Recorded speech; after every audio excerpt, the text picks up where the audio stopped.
तो इस स्लाइड में हम पढ़ने वाले हैं the electron transport system a non cyclic photo phosphorylation. नाम को है, बस नाम का कहना है इलेक्ट्रॉन ट्रांसपोर्ट सिस्टम, बाकी हम पढ़ तो यही रहे हैं नॉन साइक्लिक फोटो फॉस्फोराइलेशन। और इसी के साथ साथ आपको स्प्लिटिंग ऑफ वाटर भी यही इसी स्लाइड में पढ़ा देंगे। अगर मैं बोलूँ फॉस्फोराइलेशन, तो फॉस्फोराइलेशन क्या होता है, इससे थोड़ा याद आ रहा है, जैसे आपने पढ़ा होगा कि कार्बोक्सिलेशन या फिर ऑक्सीडेशन। तो ऑक्सीडेशन में क्या होता था, ऑक्सीजन ऐड कर रहे हैं, कार्बोक्सिलेशन में क्या होता था, कार्बन ऐड कर रहे हैं। वैसे फॉस्फोराइलेशन में क्या होगा, फॉस्फोरस ऐड कर रहे होंगे, ठीक है। तो यानी यहाँ पर फॉस्फोरस ऐड हो रहा है। अब फॉस्फोरस अगर ऐड हो रहा है तो वो किसी केमिकल प्रॉपर्टी की वजह से ऐड हो रहा है, किसी केमिकल रिएक्शन की वजह से ऐड हो रहा होगा। और वो केमिकल रिएक्शन, जो केमिकल रिएक्शन वो करवा रहे हैं वो लाइट के जरिए हो रही है, इसीलिए यहाँ पे फोटोफॉस्फोराइलेशन लिखा है। अब नॉन साइक्लिक और साइक्लिक ये दो पार्ट है लाइट रिएक्शंस के ही, ये आप अभी पढ़ोगे। अगर इतना समझ आ गया ना कि फॉस्फोराइलेशन क्या होता है, फॉस्फोराइलेशन फॉस्फोरस का ऐड करना और फोटो इसलिए लगाया ताकि लाइट की वजह से ही ऐड हो रहा है। तो बस इतने में ही आपका काम बन जाएगा, इतने में ही ये टॉपिक हो गया। नहीं मानते, आ जाओ करके दिखा देते हैं। तो देखिए ये हमारा सन। अब एक और बात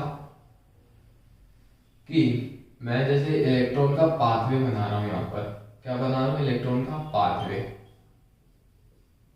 किसी को अगर समझ नहीं आ रहा कि यहाँ पे क्या चल रहा है तो उसको बता दूं अगेन कि फॉस्फोराइलेशन हम करा रहे हैं, नॉन साइक्लिक फॉस्फोराइलेशन करा रहे हैं, इलेक्ट्रॉन ट्रांसफर सिस्टम करा रहे हैं। अब ये क्या होता है, ये लाइट रिएक्शन का एक पार्ट है जो कि क्लोरोप्लास्ट में है।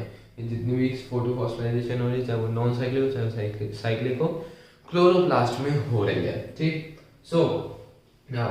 अगर हम पाथवे बना रहे हो इलेक्ट्रॉन का, अगर हम नीचे की तरफ जाएंगे, पाथवे में अगर हम नीचे की तरफ जाएंगे तो वो हो रहा होगा रिडक्शन, उधर रिडक्शन हो रहा होगा।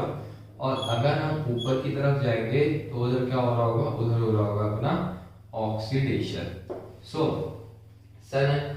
अब सन ने क्या करा, सन ने PS2 के यानी फोटो सिस्टम 2 के LHC को, लाइट हार्वेस्टिंग कॉम्प्लेक्स को क्या दी, लाइट दी। लाइट हार्वेस्टिंग कॉम्प्लेक्स को लाइट दी। लाइट हार्वेस्टिंग कॉम्प्लेक्स क्या है, अगेन आप पिछली स्लाइड में पढ़ के आ चुके हो कि 4 प्रकार के आपके पिगमेंट्स होते हैं। उन 4 प्रकार के पिगमेंट्स के हजारों मॉलिक्यूल की सेट को हम LHC कहते हैं, या फिर बॉडी को हम LHC या स्ट्रक्चर को हम LHC कहते हैं, जिसके बीच में होता है क्लोरोफिल का मॉलिक्यूल, और वो सिंगल मॉलिक्यूल होता है और वही हमारा रिएक्शन सेंटर होता है, ठीक है। तो सन ने अब PS2 के, क्योंकि पहले PS2 वर्क करता है, पिछली साइड में भी बताया था मैंने। तो सन ने PS2 के जो इलेक्ट्रॉन है, सन ने सनलाइट के द्वारा जो PS2 के इलेक्ट्रॉन को एक्साइट कर दिया। अब एक्साइट करा तो वो LHC में रहेगा या फिर LHC से दूर भागेगा, दूर भागेगा। अब LHC से अगर दूर भाग रहा है तो ये लॉस हो रहा है इलेक्ट्रॉन का, एंड अगेन रिमूवल या फिर loss of electron is called oxidation. तो अगर ऑक्सीडेशन हो रहा है तो हम ऊपर की तरफ जाएंगे, है ना, ऊपर की तरफ जाएंगे, ठीक है। ऊपर की तरफ जाएंगे तो ऊपर कौन बैठे हैं, ऊपर बैठे है हमारा प्राइमरी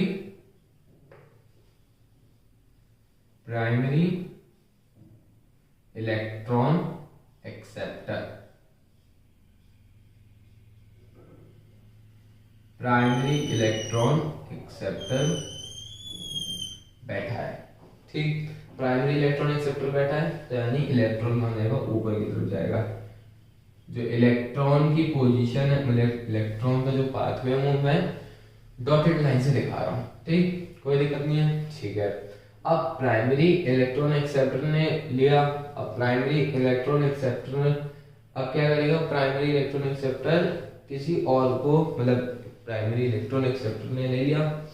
अब इसके बाद ये इलेक्ट्रॉन यहां से जाएगा इधर, कहां पर, इलेक्ट्रॉन ट्रांसपोर्ट सिस्टम में।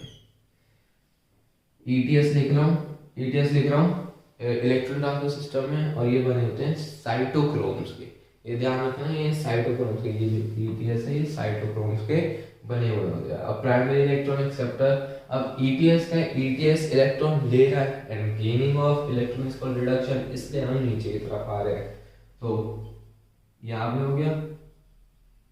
वैसे चाहो तो आप सिंपल लाइन भी बना सकते हो, क्योंकि आगे जाके पता है क्या होगा, आगे जाके डॉटेड लाइन उस चीज को दर्शाती है जहाँ पे काफी सारी मतलब एक सिंगल स्टेप में रिएक्शन ना होके काफी अलग अलग स्टेप्स में रिएक्शन हो रही होगी, तो उसको डॉटेड लाइन दर्शाती है। तो डॉटेड लाइन ना ले तो ही बेहतर है। ठीक, अब ये ईटीएस क्या करेगा, अब ये ईटीएस दे देगा इलेक्ट्रॉन किसको, LHC को अगेन।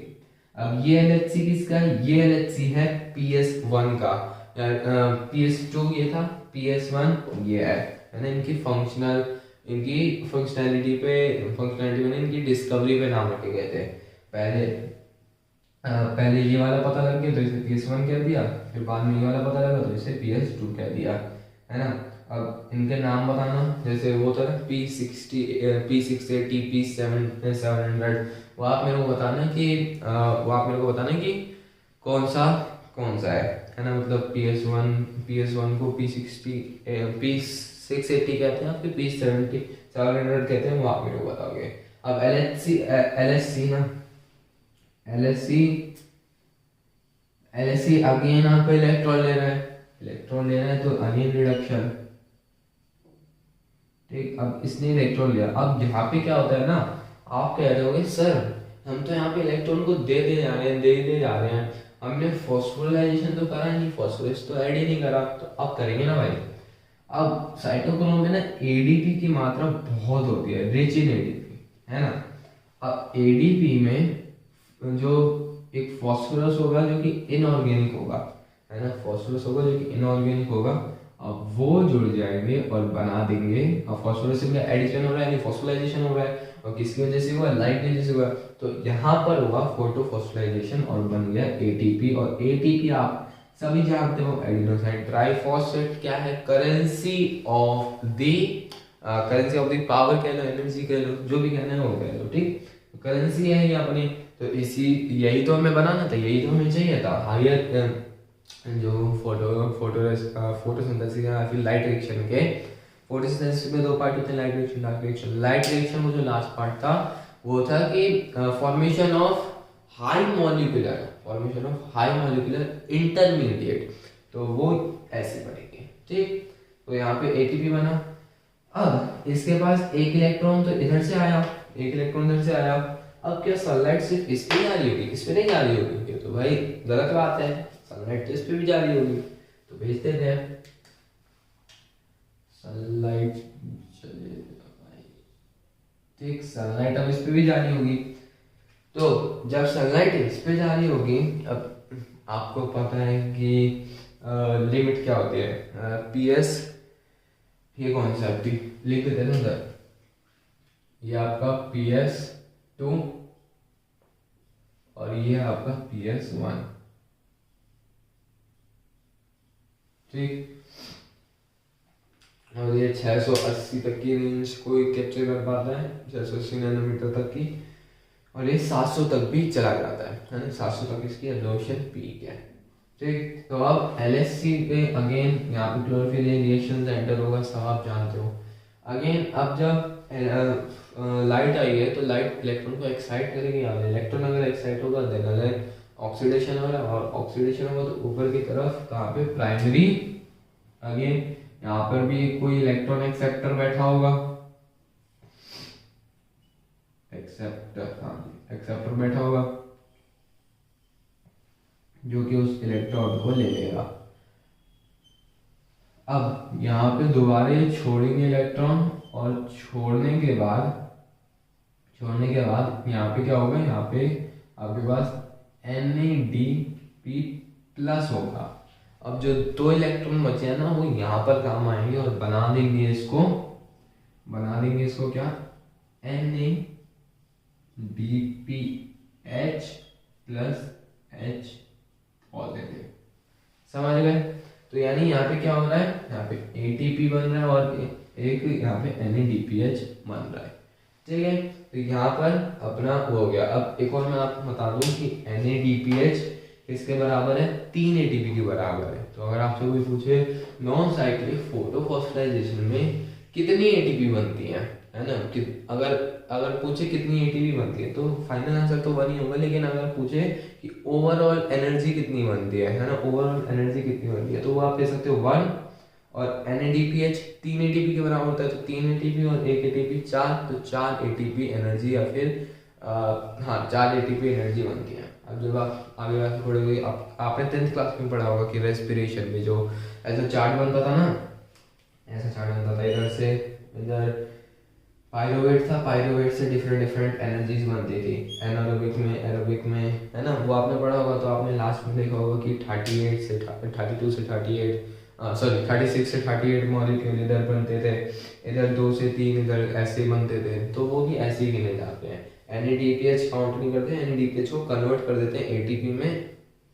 अब ऑब्वियस सी बात है, एटीपी में ऐसे कन्वर्ट नहीं कर देते कि ये पेन है, ये मार्कर है, इसे मैं पेन में कन्वर्ट कर दूँ, लेकिन काम तो ये पेन की तरह कर रहा है, काम तो ये 2 पेन की तरह कर रहा है ना। तो वो चीज़ यहाँ पर हो रही है। NADPH जैसे करेंसी आप ले लो, 10 रुपए का नोट है और एक 20 रुपए का नोट है ना। अब ऐसा थोड़ी है कि जो 10 के 2 नोट और 20 का 1 नोट बराबर ही है, तो ऐसा थोड़ी है कि उनका मटेरियल बराबर हो जाएगा। मटेरियल तो अलग ही रहेगा, लेकिन उनकी वैल्यू बराबर है। वैसे यहाँ पर है, जितनी एनर्जी या फिर जितना वर्क आप एटीपी से करा सकते हो, उतना ही वर्क आप मतलब उतना उससे 3 गुना ज़्यादा वर्क आप एक NADPH से करा सकते हो। तो समझ लो ना, मतलब क्या क्रोनोलॉजी चल रही है, ठीक। तो यह हमारा हो गया फोटोफॉस्फोराइलेशन। अब ये नॉन साइक्लिक क्यों है, नॉन साइक्लिक इसलिए क्योंकि यहाँ पर कोई साइकिल नहीं चल रही है। साइकिल इन द सेंस वो वाली नहीं, साइकिल मतलब कोई रिपीटेशन नहीं हो रहा है। जो इलेक्ट्रॉन चले गया वो चले गया। अब अगर आप थोड़े बुद्धि वाले हो तो आपके दिमाग में क्वेश्चन आया होगा कि भाई एक इलेक्ट्रॉन इधर से चले गया, अब दोबारा इसके पास इलेक्ट्रॉन कहाँ से आएगा, दोबारा क्या सिर्फ पूरा प्लांट जो अपने जीवन काल में एक ही बार करता होगा, तो एक एटीपी और मतलब 4 एटीपी की पावर से अपना पूरा जीवन कैसे बिताता होगा, है ना। तो ये तो इलॉजिकल बात है। तो होता क्या है कि इसी के पास वाटर भी तो ऑब्जर्व करता है प्लांट्स, वो भी क्लोरोप्लास्ट में जाता है। तो वाटर क्या हो जाता है, वाटर स्प्लिट कर जाता है किसमें, 2H या प्लस O और कुछ इलेक्ट्रॉन्स में, ऐसा ही हो रहा है। देखो यार एक बार, 2H प्लस ना, H प्लस और यहाँ पे 2 इलेक्ट्रॉन। सो यहाँ पे क्या हो रहा है, जैसे पानी में क्या होता था, पानी में जब वाटर टूटता था वो बनता था H पॉजिटिव और O-2 ऐसे बनता था। लेकिन यहाँ पे अलग सिस्टम है, यहाँ पे जब टूट रहा है तो यहाँ पे 2H प्लस और O अलग बनता है, और 2 जो इलेक्ट्रॉन 2 इलेक्ट्रॉन है वो अलग बनते हैं। इसलिए अगर काफ़ी ज़्यादा कंफ्यूजन होती है, मेरे तक तो कंफ्यूजन हो गई। वरना पानी में क्या, पानी में तो सिंपल है, H प्लस और O2 माइनस या फिर O-2 जो भी आप लिखना चाहो, है ना, ऐसे टूट जाता है। लेकिन यहाँ पे ऐसे नहीं होता, यहाँ पे ऐसे टूटता है।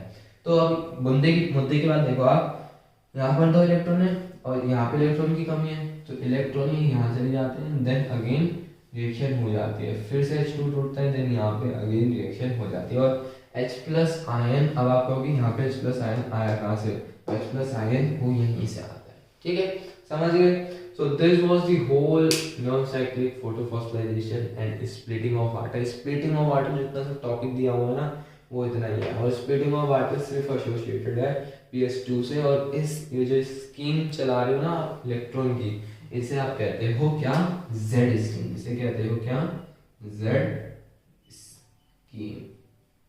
So this was the whole topic. I hope आपको ये टॉपिक अच्छा लगा तो वीडियो लाइक करना और ज़्यादा से शेयर करो, ठीक। तब तक के लिए मिलते हैं हम नेक्स्ट स्लाइड में।